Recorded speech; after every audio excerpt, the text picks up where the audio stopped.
Salam, salam, salam, minas salami ilas salam.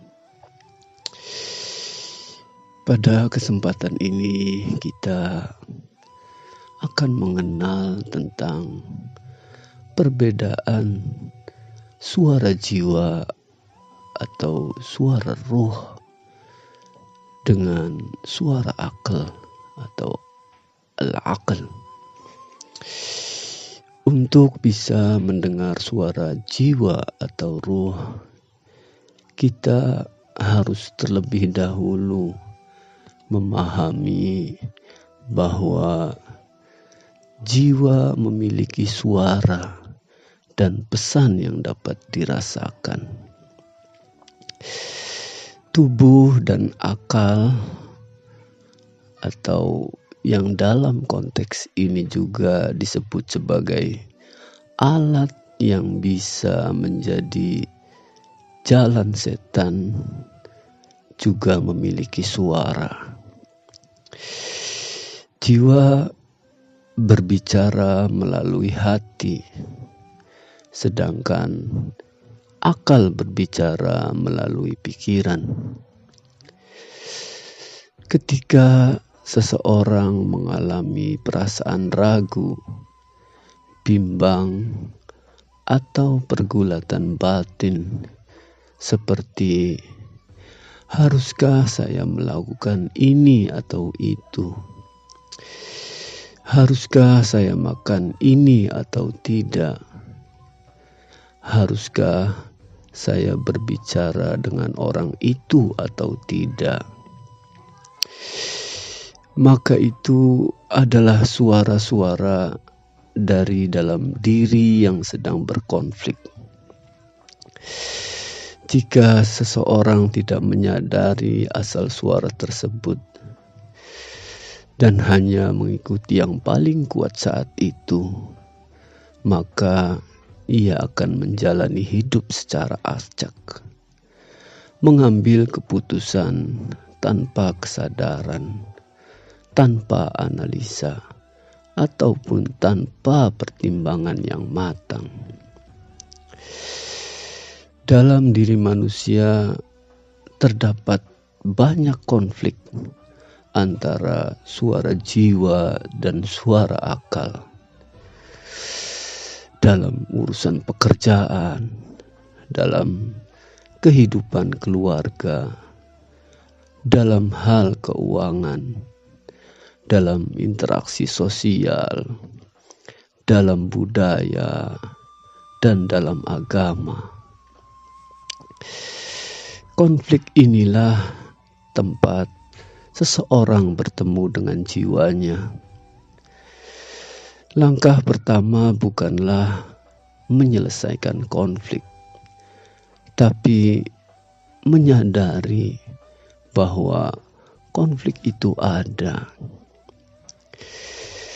Mengidentifikasi jenis konflik dan permintaan dari kedua suara.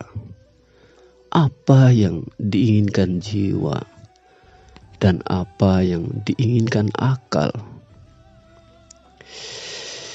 Setiap kali seseorang merasa gelisah atau tidak tenang, itu berarti ada konflik dalam diri.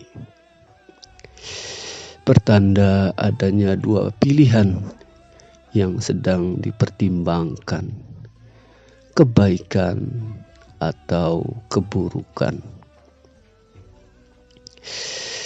Suara jiwa selalu meminta hal-hal yang menjamin kebebasan, yang menjamin martabat, ketenangan hidup, keamanan, kenyamanan, kesejahteraan batin, dan kedamaian. Suara jiwa selalu menuntun ke arah perasaan aman dan cukup. Sedangkan suara akal mendorong untuk mengejar keuntungan, kepemilikan, dan hasil materi. Bahkan jika itu berarti harus mengorbankan suara jiwa. Suara akal selalu membuat kita merasa kurang, tidak cukup, harus tetap bekerja, berjuang, berkorban, dan membuktikan diri. Akal selalu berkata, kamu itu kurang. Sedangkan jiwa selalu berkata, kamu sudah cukup. Sebuah contoh dalam hubungan cinta, jiwa akan berkata, tinggalkan hubungan ini. Karena hubungan tersebut menghilangkan rasa aman. Hubungan tersebut membuat cemas dan menurunkan harga diri. Sedangkan akal akan berkata, bertahanlah. Karena ada harapan untuk mendapatkan hasil atau keuntungan di masa depan. Baik itu status, materi, pernikahan, gengsi, dan lain sebagainya. Akal selalu membujuk, pertahankan saja hinaan dan penderitaan sekarang. Nanti juga akan terbayar. Padahal jiwa tidak menerima penghinaan. Sebab jiwa adalah pancaran dari Tuhan. Dan Tuhan tidak layak untuk dihina. Ketika seseorang membiarkan dirinya dihina dan dikuasai, jiwa akan menjauh dan hidup akan kehilangan rasa aman dan kehilangan makna. Setiap kali seseorang mendengar suara atau gagasan dalam dirinya dan merasakan ketenangan serta keamanan batin, maka itu adalah suara jiwa. Suara jiwa terasa asing namun akrab, seperti bertemu orang baru tapi merasa sudah lama mengenalnya. Mendengar suara batin yang tenang, tidak memaksa dan memberi kejelasan.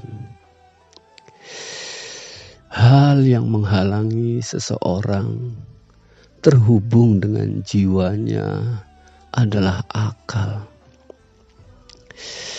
Banyak orang keliru mengira bahwa keistimewaan manusia dibanding makhluk lain adalah akal. Padahal hewan pun memiliki akal dalam bentuk kecerdasan alami.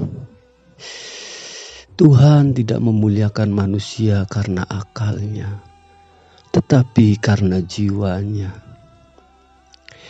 Akal hanyalah alat, seperti komputer atau ponsel, untuk menyimpan dan mengolah data. Akal tidak mampu menciptakan hal baru di luar pengalamannya. Akal tidak bisa membayangkan warna yang belum pernah dilihat. Akal juga tidak bisa menciptakan bentuk baru tanpa referensi. Akal juga sangat tergantung pada persepsi dan emosi. Berat 10 kilo terasa ringan jika diminta oleh orang yang dicintai. Berat 1 kilo terasa berat jika diminta oleh orang yang dibenci. 1 jam terasa cepat di saat bersama orang yang menyenangkan. Akan tetapi terasa lama saat bersama dengan orang yang membosankan. Dengan kata lain, akal itu terbatas dan mudah menipu. Keputusan terbaik tidak datang dari akal semata, melainkan datang dari jiwa. Jiwa mengetahui hal-hal yang tidak diketahui akal. Akal hanya menganalisa berdasarkan masa lalu, sedangkan jiwa terhubung dengan kebenaran yang terdalam. Oleh karena itu, menggunakan akal sebagai alat bantu, bukan untuk menguasai. Mendengarkan suara jiwa yang membawa rasa aman dan keutuhan diri. Suara jiwa itu muncul dari hati, membawa ketenangan, kebebasan, keamanan, dan harga diri. Sedangkan suara akal itu berasal dari pikiran, berorientasi pada hasil, keuntungan, dan selalu merasa kurang. Konflik batin adalah pintu untuk mengenal suara jiwa. Akal bukanlah jati diri kita. Jiwa adalah anugerah dan kemuliaan manusia. Jika ingin mendengar suara jiwa, sadari konflik di dalam diri. Dengarkan suara yang menenangkan. Jangan biarkan akal menutup akses kepada jiwa. Itu sedikit tentang perbedaan suara jiwa dan suara akal. Semoga kita semua terus dan tetap mendengarkan suara-suara, pesan-pesan yang dibawa oleh jiwa dari Tuhan. Syukran laka ya Rabb. Syukran. Salam, salam, minas salam, ilas salam.